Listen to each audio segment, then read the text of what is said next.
Praise the Lord, जय मसीह की।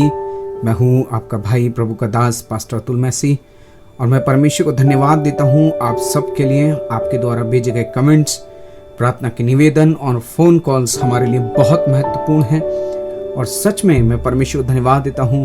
और मेरी आशा है और ये विश्वास है कि इन कहानी के माध्यम से, इन वचनों के माध्यम से जो सामर्थ्य से भरे हुए हैं, परमेश्वर आपको आशीष दे रहा है।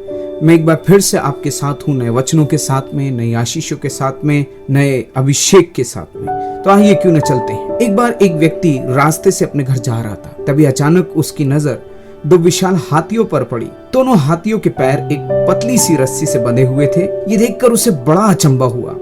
वह सोचने लगा कि ये हाथी तो इतने विशाल और ताकतवर हैं, उन्हें तो जंजीरों से बंधा होना चाहिए था, पर ये तो पतली सी रस्सी से बंधे हैं और उसे तोड़कर भाग भी नहीं रहे हैं। तो वह महावत के पास जाता है, जो हाथियों का मालिक था, और पूछता है कि आपने इतने बड़े हाथियों को कैसे इस पतली सी रस्सी से बांधा है और वे भाग भी नहीं रहे। हाथियों के मालिक ने, महावत ने कहा, जब ये हाथी छोटे थे तब इन्हें इसी पतली और कमजोर रस्सी से हम बांधे रखते थे। हाथी का बच्चा छोटा और कमजोर होने के कारण उस रस्सी को तोड़कर भाग भी नहीं सकता, लेकिन जब कभी वह हाथी का बच्चा उसको छुड़ाने की कोशिश करता, वो भाग भी नहीं पाता था। लेकिन जब वही हाथी का बच्चा बड़ा और शक्तिशाली हो गया, तो उसे पतली और कमजोर रस्सी से ही बांधा जाता है, जिसे वह आसानी से तोड़ सकता है, लेकिन वह उस रस्सी को तोड़ता नहीं है और बंधा रहता है। ऐसा इसलिए होता है क्योंकि जब हाथी का बच्चा छोटा होता है तो वो बार बार रस्सी को छुड़ाकर भागने की कोशिश करता है, लेकिन वह कमजोर होने के कारण उस पतली रस्सी को तोड़ नहीं सकता, और आखिरकार यह मान लेता है कि वह कभी उस रस्सी को तोड़ नहीं सकता। हाथी का बच्चा बड़ा हो जाने के बाद भी यही समझता है कि वह उस रस्सी को तोड़ नहीं सकता, वह कोशिश ही नहीं करता। इस प्रकार वह अपनी गलती और अपनी गलत मान्यता को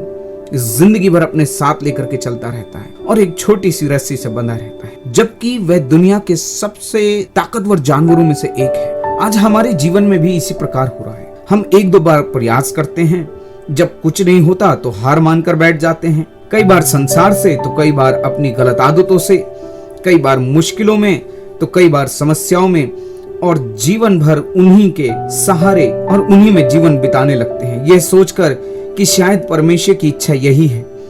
पर मैं आपका भाई पास्टर अतुल मैसी आपको बताना चाहता हूं कि परमेश्वर की इच्छा ये नहीं है कि आप रुक जाएं, हार मानकर बैठ जाएं, प्रचार और सेवा ना करें। आपको विश्वास से आगे बढ़ने की जरूरत है।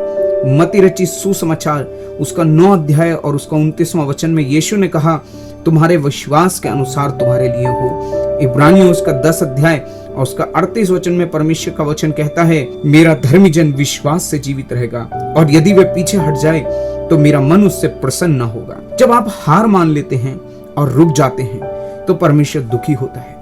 भजन संहिता उसका 37 अध्याय और 24वें वचन में लिखा है, चाहे वे गिरे तो भी पड़ा ना रह जाएगा, क्योंकि यहोवा उसका हाथ थामे रहता है। परमेश्वर आपका हाथ थामे हुए हैं, बस अपने आप को उसके हाथों में सौंप दें और आगे बढ़ें।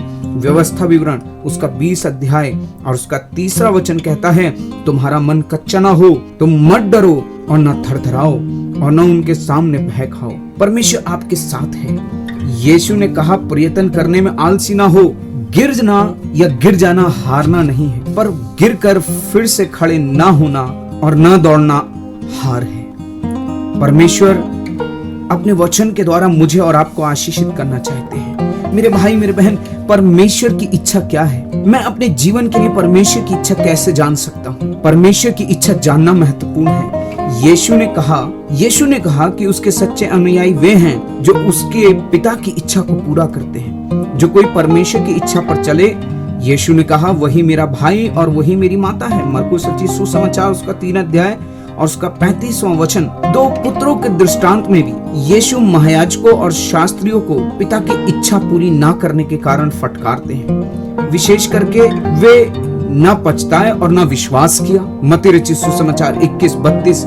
सबसे आधारभूत बात यह है कि परमेश्वर की इच्छा यह है कि हम हमारे पापों से पश्चाताप करें और यीशु मसीह पर भरोसा करें। यदि हमने अब तक पहले कदम को नहीं लिया है तो हमने अभी तक परमेश्वर की इच्छा को स्वीकार नहीं किया है। जब एक बार हम यीशु मसीह को विश्वास के द्वारा स्वीकार कर लेते हैं तो परमेश्वर की संतान बन जाते हैं और वह हमें उसके रास्ते में अगुवाई देने की इच्छा रखता है। भजन संहिता 143 उसका 10। परमेश्वर हमसे अपनी इच्छा को छुपाने की कोशिश नहीं कर रहा है, वे इसे हम पर प्रकट करना चाहते हैं। सच्चाई तो यह है कि उसने अपने वचन में हमें अपनी इच्छा को बता दिया है। हर बात में धन्यवाद करना चाहिए, क्योंकि तुम्हारे लिए मसीह यीशु में परमेश्वर की यही इच्छा है। हमें भले कार्यों को करना है और परमेश्वर की इच्छा यह है कि मैं और आप पवित्र बने, अर्थात व्यभिचार से बचें। परमेश्वर की इच्छा को जानने के लिए मुझे और आपको इस संसार के सदृश नहीं बनना है। हमें संसार के जैसा नहीं बनना है। हमें पाप का गुलाम नहीं बनना है।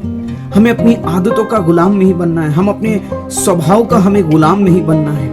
परंतु परमेश्वर का वचन कह रहा है कि तुम्हारे मन के नए हो जाने से तुम्हारा चाल चलन भी बदलता जाए, जिससे तुम परमेश्वर की भली भावती और सिद्ध इच्छा अनुभव से मालूम करते रहो। परमेश्वर की संतान को इस संसार के सदस्य होने से इनकार करना है। उसको इस संसार के जैसा नहीं होना है। इसकी बजाय स्वयं को परमेश्वर की आत्मा के द्वारा बदलना है। जब मैं और आप परमेश्वर की बातों के अनुसार चलते हैं, तब मैं और आप नए बनना शुरू हो जाते हैं और परमेश्वर की सिद्ध इच्छा को जानना मैं और आप शुरू कर देते हैं। जब हम परमेश्वर की इच्छा को खोजते हैं तो हमें सुनिश्चित होना है कि हम किसी ऐसी बात को या किसी ऐसी बात की तरफ ध्यान ना दें जिसके लिए बाइबल मना करती है। परमेश्वर का वचन कहता है तुम चोरी ना कर। मेरे भाई मेरे बहन, मुझे और आपको आज परमेश्वर की इच्छा में चलने की आवश्यकता है और परमेश्वर की इच्छा उसके वचन में मेरे और आपके लिए स्पष्ट है। जितना अधिक आप परमेश्वर के वचन को पढ़ते हैं, जितना अधिक आप प्रार्थना करते हैं, जितना अधिक आप परमेश्वर के साथ समय बिताते हैं, आप परमेश्वर की इच्छा को जानने व पहचानने लगते हैं और परमेश्वर मुझे और आपको निर्देशित करना शुरू कर देते हैं। अक्सर हम चाहते हैं कि परमेश्वर हमें निर्देशन दे, कहाँ कार्य करें, कहाँ पर रहें, किससे विवाह करें, कौन सी कार खरीदें, वगैरह वगैरह।